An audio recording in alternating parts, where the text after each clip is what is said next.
నమస్తే. ప్రస్తుతం మనతో పాటు సీనియర్ జర్నలిస్ట్ భరద్వాజ్ ఉన్నారు. ఆయనతో మాట్లాడదాం. నమస్తే సార్. నమస్తే. సార్, మంచు విష్ణు సినిమా రాబోతోంది. అది కన్నప్ప. ఇప్పుడు ఈ కన్నప్పని ఓటీటీకి ఇస్తారా ఇవ్వరా అని ఓ జర్నలిస్ట్ అడిగితే ఇవ్వను, నేను ఈ సినిమాని ఎవరికి చూపించను, ఓటీటీకి అసలే చూపించను అని చెప్పేసి అంటున్నారు. దీనివల్ల నష్టపోతారు కదా, అంటే శివుడే కాపాడతారు అని అంటారు. మొత్తం శివుడి మీద భారం వేశారంటారు. శివుడి మీద భారం వేయటం కాదండి, ఆయనకి ఒక ప్రాబ్లం ఉంది. ఓకే. అంటే ఆయన ఓటీటీలతో బేరాలు మాట్లాడారు కానీ ఓటీటీ వాళ్ళు ఏం చేస్తారు, జనరల్గా ఆ హీరోకు ఉన్నటువంటి మార్కెట్ని బట్టి ఒక రేటు మాట్లాడతారు. అంటే ఎవరికైనా అలాగే ఉంటుంది, ఎవరి సినిమాకైనా అలాంటి చర్చలే ఉంటాయి. కాబట్టి అందులో భాగంగానే ఈయన గత సినిమాల వ్యవహారం, గత సినిమాలు నడిచిన పద్ధతి, గత సినిమాలకి వాళ్ళు కోట్ చేసినటువంటి రేటు, వాళ్ళు పెట్టినటువంటి డబ్బులు, అవి రికవరీ అయినటువంటి పద్ధతి, వీటన్నిటినీ బేరీజు వేసుకుని మాత్రమే ధరలు చెప్తారు. కాబట్టి మంచు విష్ణు గారి గత సినిమాలు ఏవి పెద్దగా పెర్ఫామ్ చేయలేదు, థియేటర్లోనూ పెర్ఫామ్ చేయలేదు, ఓటీటీల్లో కూడా పెర్ఫామ్ చేయలేదు. ఈ చెయ్యకపోవడం నుంచి, అలాగే మోహన్ బాబు గారి లాస్ట్ సినిమా డిజాస్టర్గా మిగిలింది. అది ఇవన్నీ రీజన్స్. వీళ్ళు అనుకున్నటువంటి రేటు వాళ్ళు కోట్ చేయకపోవడానికి. రెండోది, వాళ్ళు సినిమా చూడకుండానే పెద్ద హీరోల సినిమాలు కొంటున్నారు. అయితే దీనికి చూడాలి అన్నారు. ఇది చూపించడానికి ఈయనకి ఇబ్బంది ఉందంటే ఎందుకు చూపించాలి అనుకుంటున్నాడు. ఇక్కడ ప్రాబ్లం ఏమవుతుంది, ఒకవేళ చూపించినా కానీ అది కంటెంట్ బయటకు వెళ్ళిపోతుంది, టాక్ బయటకు వెళ్ళిపోతుంది, వాళ్ళు ఇంతకు మించి బెటర్ రేటు కోడ్ చేస్తారు అనే కాన్ఫిడెన్స్ కూడా ఉండదు. కాబట్టి ఎందుకు కోడ్ చేయాలి, ఎందుకు చూపించాలి వాళ్ళకి అనే ఉద్దేశంతో ఓటీటీకి నేను సినిమా ఓపెన్ చేయను అని చెప్పాడు ఆయన. చెప్పడానికి కారణం ప్రాపర్ రేట్ రాలేదు, వస్తే ఇచ్చేసేవాడే. కానీ అక్కడ అది లేదు, ఆ వాతావరణం కనిపించట్లేదు ఆయనకి. ఇప్పుడు ఆయనకు ఉన్నటువంటి ఇదేంటంటే, నిజానికి ప్రభాస్ ఉన్నాడు ఈ సినిమాలో, ప్రభాస్ ఉన్నాడు, చాలామంది, మోహన్ లాల్ ఉన్నాడు, వీళ్ళందరూ ఉన్నారు. ఉన్నప్పటికీ ఈ ప్రధానమైనటువంటి కంటెంట్ డిజైన్ చేసింది ఎవరు, ఈ సినిమాకి కథ కూడా ఆయనదే, మంచు విష్ణుదే. కాబట్టి వాళ్ళ సందేహాలు వాళ్ళకు ఉండి ఉంటాయి. అందుకని ఈ సినిమా మీద వీళ్ళు ఎక్స్పెక్ట్ చేస్తున్న రేంజ్ డబ్బులు పెట్టడానికి వాళ్ళు సిద్ధంగా లేరు. దాంతో ఈయనేంటంటే ఇప్పుడు ఆయన బెట్కి వెళ్ళబోతున్నాడు. బెట్కి వెళ్ళటం అంటే సినిమాని థియేటర్లో రిలీజ్ చేసి థియేటర్లో వచ్చినటువంటి అప్లాజు, అలాగే దానికి వచ్చినటువంటి రిసెప్షన్, దాన్ని ఆధారంగా రేటు డిసైడ్ చేయడం జరుగుతుంది. అప్పుడు కంటెంట్ ఎలాగూ ప్రపంచానికి ఓపెన్ అయిపోతుంది. ఓపెన్ అయిపోయిన తర్వాత కంటెంట్ వాళ్ళు చూసిన వాళ్ళు అవుతారు. రెండోది, ఆడియన్స్ నుంచి రెస్పాన్స్, ఈ రెస్పాన్స్ కూడా బాగుంటే సినిమాని కొంటారు వాళ్ళు అలాగూ. అప్పుడు మంచి రేట్లు వస్తాయి అనేది ఈయన ఉద్దేశం. ఈ సినిమా హిట్ అయిన తర్వాత అమ్మేటప్పుడు బెటర్ రేట్ ఎలాగూ వస్తుంది. ముందుగా అమ్మాలంటే ఇమేజ్ కావాలి. ఆ ఇమేజ్ మీద, అంటే చెరువులో నిలబెట్టి కొమ్ములు చూపించి ఎద్దుని బేరవాడినట్టే. అంటే పెద్ద హీరో ఉన్నాడు కాబట్టి ఆ సినిమా జనం చూస్తారు అనుకుని కొంటమే. ఈ డీల్ అలా జరగట్లేదు. ఇప్పుడు ఓపెన్గా సినిమా ఎలా పెర్ఫామ్ చేస్తుంది థియేటర్లో అనేది చూసిన తర్వాత ధర నిర్ణయం అవుతుంది. అట్లా వెళ్తుంది అది. అలా చెయ్యాలి అనుకుంటున్నాడు ఈయన.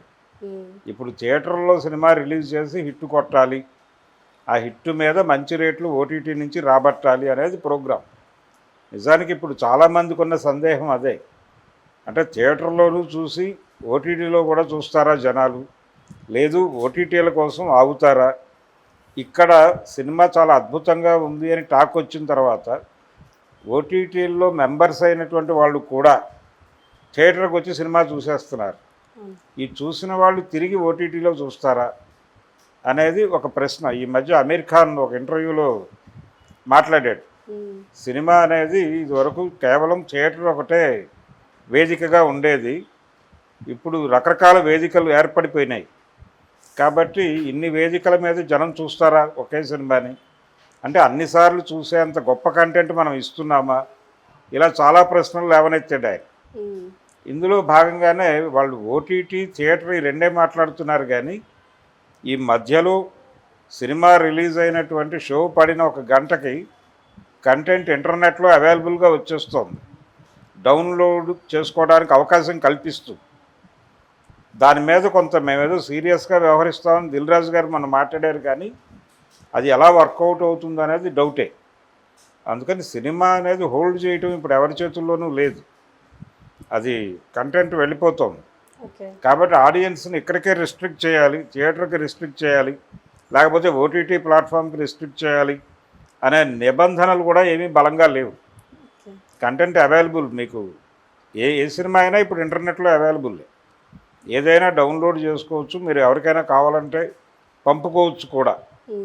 ఇటువంటి పరిస్థితుల్లో ఉన్నప్పుడు సినిమాని, థియేటర్ని ఎలా కాపాడుకోవాలి, ఓటీటీ ప్లాట్ఫామ్స్ని ఎలా కాపాడుకోవాలి అనేటువంటి ఒక డైలమాలో పడిన తర్వాత ఈ ధరలు పడిపోయినాయి. ఈ ధరలు పడిపోవటము, రెండోది ఇక్కడ ఇమేజ్ ప్రాబ్లము, ఇవన్నీ కలిసి ఓటీటీలతో డిస్కషన్లో మంచు విష్ణు గారికి కొంచెం చిరాకు ఎదురైంది. ఓకే. ఆ చిరాకుతో అక్కడ నో చెప్పాడు ఆయన. నో చెప్పి థియేటర్ రిలీజ్ మీద హోప్ పెట్టుకున్నాడు. ఇప్పుడు ఆయన థియేటర్ రిలీజ్ తర్వాత టాక్ పికప్ అయితే ఆటోమేటిక్గా వాళ్ళే బెటర్ రేట్లతో వస్తారు అని చూస్తున్నాడు ఆయన. వస్తే అప్పుడు డీల్ సెట్ అవుతుంది. ఓకే. ప్రస్తుతానికి ఓటీటీలతో డీల్ లేకుండానే ఆయన ఎంటర్ అవుతున్నాడు. అంటే ఇంత కాన్ఫిడెన్స్ ఎలా సార్? అంటే ఇంతకు ముందు వరకు చూసుకున్న ఆయన మూవీస్లో ఏది అంత పర్ఫామ్ చేయలేదు, ఇంతకు ముందు మాట్లాడుకున్నట్టు.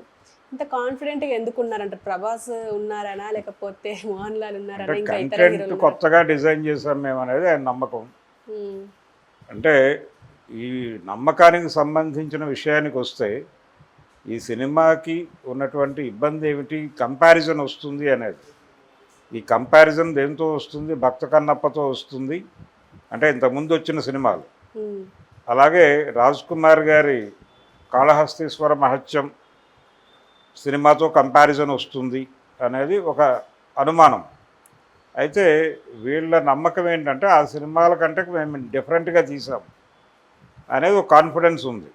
నిజానికి భక్త కన్నప్ప టైంలో కూడా ఈ అనుమానం ఉంది. రాజ్ కుమార్ గారి సినిమాతో కంపారిజన్ వస్తే ఈ సినిమా నిలబడుతుందా అనే ప్రశ్న వచ్చింది.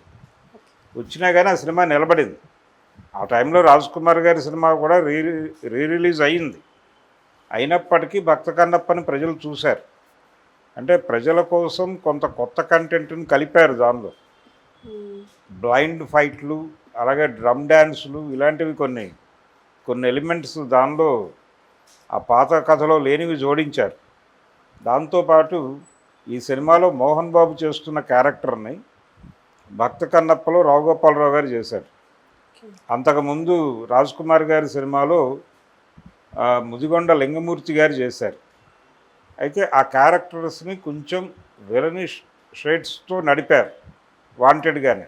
అంటే సినిమా అన్న తర్వాత కొంత ఒక విలన్ కూడా ఉండాలి, ఒక ఎలిమెంట్ ఉండాలి అనే ఉద్దేశంతో ఆ క్యారెక్టర్ని, పూజారి క్యారెక్టర్ని వాడుకున్నారు. అలా వాడుకుని మహదేవ శాస్త్రి అనే పేరుతో ఉంటుంది ఆ క్యారెక్టర్ ఈ సినిమాలో మోహన్ బాబు చేస్తున్నాడు.